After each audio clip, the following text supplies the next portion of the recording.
Hello students, I am Dr. Naresh Chandnani from Jaipur Engineering College, Jaipur. In the previous lectures, we had discussed about partial differential equations of first order, where we discussed about Lagrange method, Charpit method and standard forms, etc. Now today we are going to start partial differential equations of second order, in which we will study the method of separation of variables. What is a partial differential equation of second order?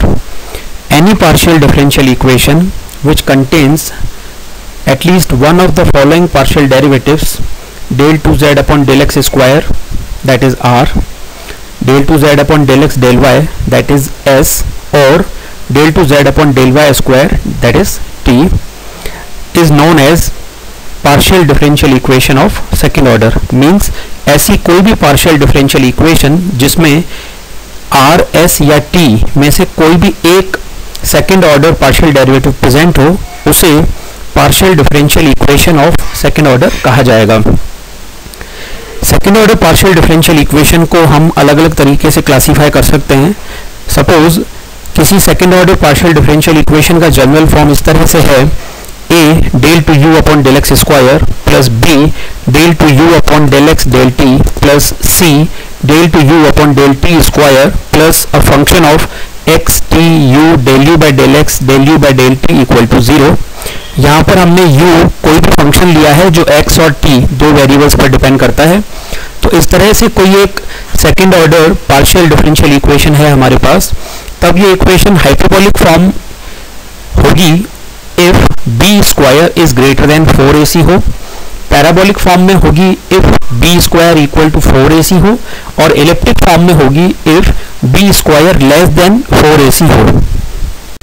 इसे समझने के लिए यहाँ पर हमने कुछ examples लिए हैं. Example 1, classify the following partial differential equation del 2z upon del x square plus 2 del 2z upon del y del x plus del 2z upon del y square equal to 0. तो यहाँ पर हम देख सकते हैं कि del 2z upon del x square का coefficient यानी कि a की वैल्यू 1 है, इसी तरह b की वैल्यू 2 है और c की वैल्यू 1 है. तो b स्क्वायर कितना हो जाएगा? 2 स्क्वायर यानी कि 4, एंड 4ac की वैल्यू होगी 4 मल्टीप्लाई 1 दैट इज 4. तो हम देख सकते हैं कि b स्क्वायर और 4ac दोनों की वैल्यूज इक्वल हैं, इसलिए ये partial differential equation parabolic form में है. Next example 3 del 2z upon del x square plus 2 del 2z upon del x del y plus 5 del 2z upon del y square plus x del z upon del y equal to 0. इस equation में starting तीन terms second order derivatives हैं और last term first order derivative है, जैसे हम skip करेंगे. तो तीनों सेकंड ऑर्डर डेरिवेटिव के टर्म्स को देखें तो a की वैल्यू 3 है, b की वैल्यू 2 है और c की वैल्यू 5 है. तो b square is equal to 4 और 4ac की वैल्यू होगी 60. It means b square is less than 4ac. Means this partial differential equation is of elliptic form. Second order partial differential equation with variable coefficients and their applications. तो हमारे syllabus में ये तीन type की second order partial differential equations हैं. First, wave equation del 2y upon del t square equal to c square del 2y upon del x square, जहां c एक constant है. One dimensional heat flow equation del u upon del t equal to c square del 2u upon del x square. And last one is two dimensional heat flow equation del 2u upon del x square plus del 2u upon del y square equal to 0. ये Laplace equation है steady state के लिए. Means u time से invariant है. del u upon del t is equal to 0. Now we come to the method of separation of variables. Before that, we discuss what are initial and boundary conditions. Initial means starting. तो ऐसी conditions जो t equal to 0 time के लिए दी जाएं, the conditions which are given for time t equal to 0 are called initial conditions. Boundary conditions क्या हैं? The conditions which are given at the boundary of the region or interval. Suppose u हमारा x और t का function होता है, तो x की value किसी न किसी इंटरवल से आएंगी. अगर हमें इंटरवल के स्टार्टिंग और लास्ट पॉइंट पर कोई कंडीशंस दी जाएं तो ऐसी कंडीशन को बाउंड्री कंडीशन कहा जाएगा। फिजिकल प्रॉब्लम्स को सॉल्व करते टाइम जो पार्शियल डिफरेंशियल इक्वेशंस बनती हैं उनमें कई बार हमें सॉल्यूशन ऐसी सिचुएशन में निकालना पड़ता है जो दिए हुए इनिशियल और बाउंड्री कंडीशंस को सेटिस्फाई करते हों, तो इस तरह की प्रॉब्लम्स को बाउंड्री वैल्यू प्रॉब्लम कहा जाता है। अब method of separation of variable को समझने के लिए सपोज कीजिए कि आपके पास कोई भी एक second order linear partial differential equation है, तो इसे वेरिएबल सेपरेशन मेथड से सॉल्व करने के लिए हमने मान लिया u function of x, t is equal to capital X function of x into capital T function of t। Equation 1 means यहाँ पर कैपिटल X फंक्शन है x का, केवल x पर डिपेंड करता है, t पर नहीं करता, और इसी तरह कैपिटल T डिपेंड करता है टाइम t पर, x पर डिपेंड नहीं करता। तो ये हमने इस तरह से इक्वेशन का सॉल्यूशन अज्यूम कर लिया। अब हम स्मॉल u का पार्शियल डिफरेंशिएशन x के रिस्पेक्ट में एंड t के रिस्पेक्ट में निकालेंगे, और इसी तरह से second order partial derivatives del two u upon del x square और del two u upon del t square हम निकाल सकते हैं। इक्वेशन में जिस तरह के पार्शियल डेरिवेटिव्स गिवन हो वहां पर हम इनकी वैल्यू सब्स्टिट्यूट कर देंगे, और सब्स्टिट्यूशन के बाद हमारे पास इक्वेशन 2 जैसी फॉर्म बन जाएगी। Here capital D is equivalent to derivative with respect to x and D dash is derivative with respect to t. Now equation 2 can be reduced to second order linear ordinary differential equation.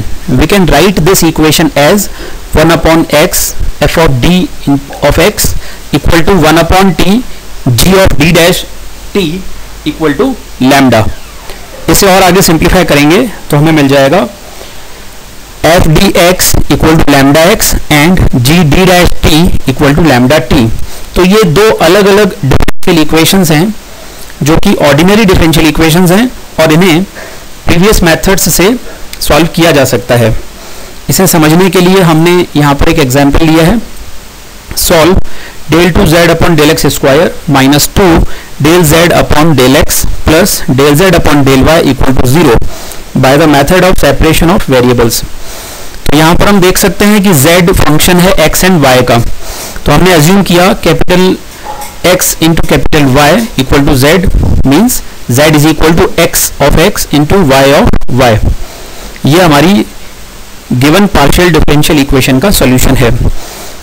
इसे हमने small x और small y के respect में partially differentiate किया तो हमें मिलता है del two Z upon del x square equal to x double dash y, del Z upon del x equal to x dash y, del Z upon del Y equal to x Y dash.